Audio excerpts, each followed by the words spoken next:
Olá, sétimos anos, tudo bem com vocês?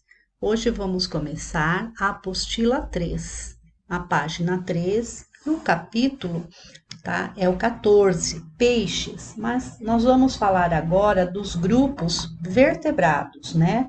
Então a gente vê que os vertebrados, eles possuem as vértebras, a coluna vertebral, né? Então a gente vê que vai ter características que são próprio deles, né? E quando a gente fala em peixes, aliás, quando a gente fala em vertebrados, a gente vai falar de um grupo de animais, né, que estão presentes marcante em nossa vida. Muitos deles são usados como meio de transporte, como alimentos. Há também que são aqueles que são criados como estimação. Nós temos alguns vertebrados de vida selvagem que chamam a atenção pela sua beleza, pelo seu comportamento, né? E o primeiro grupo de vertebrados que nós vamos falar são os peixes, né? Então eles são animais conhecidos, né? E nós temos fósseis com mais de 500 milhões de anos. Então acredita-se que esses sejam os vertebrados mais antigos. E nós vamos iniciar a nossa aula com uma charge. Nesta charge, vocês vão ver que tem um problema sendo retratado. Então, você tem aqui, ó, proibido pescar piracema. E daí você vê um cidadão aqui com a sua varinha, né, indo pescar. Então, qual é o problema retratado? O problema retratado é a pesca na época da reprodução e desova dos peixes. No pensando nisso, ele vai retratar, né? Ele vai falar sobre a placa que aparece na charge que tem a palavra Piracema. Qual o melhor significado para essa palavra? É uma palavra da língua tupi e significa subida do rio. Pira, ele tem o significado de peixe. Sema, subida. Então é a época em que alguns peixes migram em direção à cabeceira dos rios para a desova. Na página seguinte, na página 4, a gente vai falar sobre os peixes, né? Então a gente vê aqui que a maioria deles apresenta um corpo comprimido, achatado lateralmente ou deprimido dorso-ventralmente, né? A gente vê aqui. Muito bem adaptados, portanto, para cortar a água. Então, o corpo do peixe é achatado para se adaptar e cortar a água, né, na sua natação. Aí o deslocamento é obtido pela contração da musculatura do corpo e as nadadeiras oferecem direção e equilíbrio. Então, olha aqui quantas nadadeiras a gente pode ver no peixe, né? Tanto os peixes ósseos quanto os cartilaginosos possuem nadadeira aos pares, né?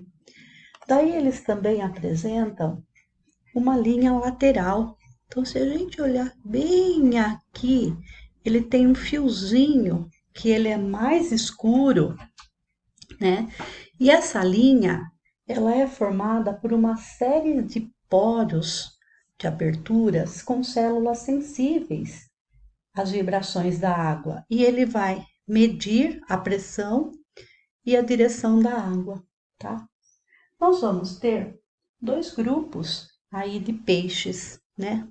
Os peixes, né? Os condríctes, que a gente vai ver que são os peixes cartilaginosos, então a gente vê que ele tem um esqueleto cartilaginoso, né? Como tubarões, cações, raias, quimera ou peixe-rata.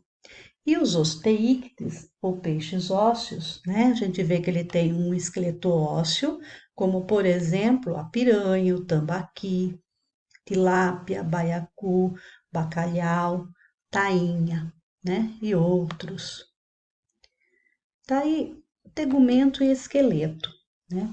Então a gente vai ver que a maioria dos peixes, né? Eles possuem escamas, tá? Os cartilaginosos, eles vão ter escamas microscópicas, mas a gente sabe que o esqueleto, né, do peixe cartilaginoso, o esqueleto também é de cartilagem e é mais flexível, pois não sofre impregnação de sais de cálcio, né?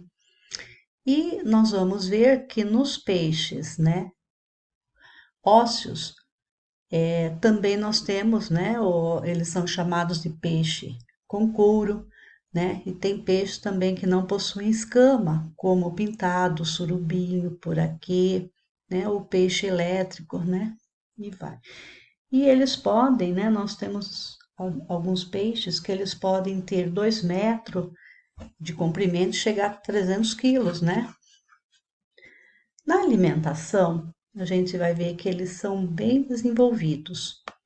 Eles têm boca, a faringe, o estômago, o intestino, né? E o ânus. E eles são comuns também, né? O sistema digestório nos peixes cartilaginosos também. Então, eles são encontrados nos cartilaginosos e nos peixes ósseos.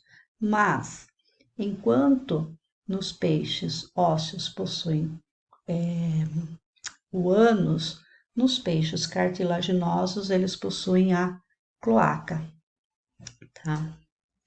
O tubarão-baleia, com mais de 10 metros de comprimento, se alimenta de toneladas de plâncton. O que são plâncton? Plâncton são conjunto de algas e animais microscópicos que ocupam uma faixa superficial dos mares. E daí você vê aqui, ó, como é o intestino de um tubarão. Ele é uma válvula em espiral. Mas nós temos então os hábitos alimentares são os mais variados, né? Então eles são carnívoros, herbívoros, né? E onívoros. Então a gente encontra, né, cada espécie com uma determinada alimentação. A respiração. No caso da respiração, a gente vê que é por meio de brânquias, né? Que são filamentos, né, ricamente vascularizados, que retiram o gás oxigênio da água e devolvem para ela o gás carbônico. Então, o oxigênio entra, olha aqui as narininhas dele, mas o oxigênio entra pela boca, irriga os vasos sanguíneos, né? E saem aqui, o gás carbônico sai aqui pela água, certo? Aqui, no caso dos peixes ósseos, nós vamos ter, né, o opérculo ou uma lâmina óssea que cobre aqui as brânquias. No caso aqui dos peixes cartilaginosos, como o tubarão, a gente vê que ele tem fendas branquiais, tá? Então o oxigênio entra e por aqui sai o gás carbônico, tá? Juntamente, né, dissolvido na água. A temperatura do corpo dos peixes, né? Com exceção das aves e dos mamíferos, que eles são animais de sangue quente e que mantêm constante a temperatura do corpo, né? Apesar da variação da temperatura, o restante dos vertebrados, né? Então, no caso dos peixes, eles são ectotérmicos, ou seja, a sua temperatura varia de acordo com as oscilações da temperatura do ambiente, tá? Agora, a gente vai estudar mais para frente aves e mamíferos, a gente vê que a temperatura deles, eles são homotérmicos, né, endotérmicos, e a temperatura não vai variar de acordo com o ambiente. A bexiga natatória. Então, a gente vê que nos peixes ósseos, né, eles vão ter uma bolsa, essa bolsa vai ter uma bolsa, e essa bolsa, né, é localizada acima do sistema digestório. E aqui ela acumula gases que vêm do sangue do animal. Então, o animal ele pode subir ou descer, tá, na massa líquida de acordo com a quantidade de gases na bexiga. Com menor pressão da água, aumenta a quantidade de gases na bexiga. Com maior pressão da água, né, em maior profundidade, a bexiga é comprimida e os gases diminuindo. Então, a bexiga natatória ela tem uma função hidrostática, O que que é essa função hidrostática? Ela vai facilitar o nado e a permanência do peixe a uma determinada profundidade, tá? Então a gente fala que a bexiga natatória, ela funciona como se fosse uma boia que facilita a flutuação. Então a bexiga, até se o animal ele está numa, numa superfície, o mais próximo da superfície da água, a bexiga está cheia. Se ele vai afundar, se ele vai numa maior profundidade, os gases que estão dentro da bexiga passam para o sangue, tá? A bexiga esvazia e o peixe afunda. Tá? Nos peixes cartilaginosos, eles não possuem essa bexiga natatória. Daí vocês vão ler aí no final da página sobre a piramboia, né, que é um peixe ósseo que vive em regiões da região norte do Brasil e a sua bexiga natatória, ela é transformada em pulmão, né? Pulmão aí tá entre aspas, né? Por quê? Porque além da respiração por brânquias, né, esse peixe, ele possui, né, a bexiga dele, ele vai permitir que o animal respire o ar atmosférico, tá? Depois nós vamos falar sobre reprodução. A reprodução aqui. Então, a maioria das fêmeas dos peixes é ovípara. O que significa isso? Que a fecundação é interna e a fêmea põe os ovos fecundados, de onde saem os alevinos, que são os filhotes. Isso é ovípara. Mas nós temos, né, peixes, alguns que são ovulíparas, ovovivíparas e até vivíparas. Ovolíparas são aqueles seres cuja fertilização e desenvolvimento ocorre em ovos e na água. Então, o macho põe os espermatozoides, a fêmea põe os ovos e vai acontecer a fertilização e o desenvolvimento, né, na água. O ovovivíparas. Ovovivíparas são os seres, né, em que o ovo permanece dentro do corpo materno até o fim do desenvolvimento embrionário e depois, né, há uma eclosão liberando os filhotes já formados. E por último, os vivíparas, né? Vivípara significa que os embriões desenvolvem dentro do corpo da fêmea, daí depois já saem os filhotinhos, né? Então a gente vê que esses são alguns exemplos, né, de reprodução, fertilização dos peixes. Daí depois tem aqui no caso tem duas fotos, né, do cavalo marinho, que é um peixe ósseo, né, cujas fêmeas são ovíparas. O nome científico hipocampos, né? Só que ele tem uma curiosidade muito grande. Então, há uma bolsa incubadora especializada no macho. A fêmea vai colocar os seus ovócitos lá dentro dessa bolsa, lá no macho, e vai ser fertilizado pelo espermatozoide desse macho. Daí vai iniciar o desenvolvimento no interior do corpo do macho. E a gestação vai durar entre 9 e 69 dias. Depois vai nascer aproximadamente 300 filhotinhos de mais ou menos 2 milímetros de comprimento. Então nasce bastante, por quê? Porque eles precisam garantir a perpetuação da espécie, porque muitos desses, né, filhotes não vão chegar à idade adulta, tá? Bom, continuando aí na biologia, a gente vai ver que entre os peixes ósseos e cartilaginosos, né, eles são mais de 20 mil espécies de peixes, devidamente catalogados, né, estudados, muitos dos quais representam há muito sustento alimentar de vários povos. Muito nutritiva, a carne dos peixes é rica em proteínas, vitaminas, sais minerais e geralmente é magra, ou seja, possui pouca gordura, então é um excelente alimento.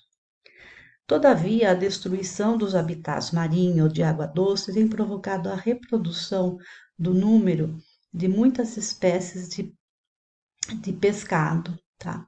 Algumas barreiras de corais, ecossistemas riquíssimos em diversidade de vida, também estão ameaçados não só pela poluição, como também pelas bruscas variações de temperatura provocada por alterações do clima.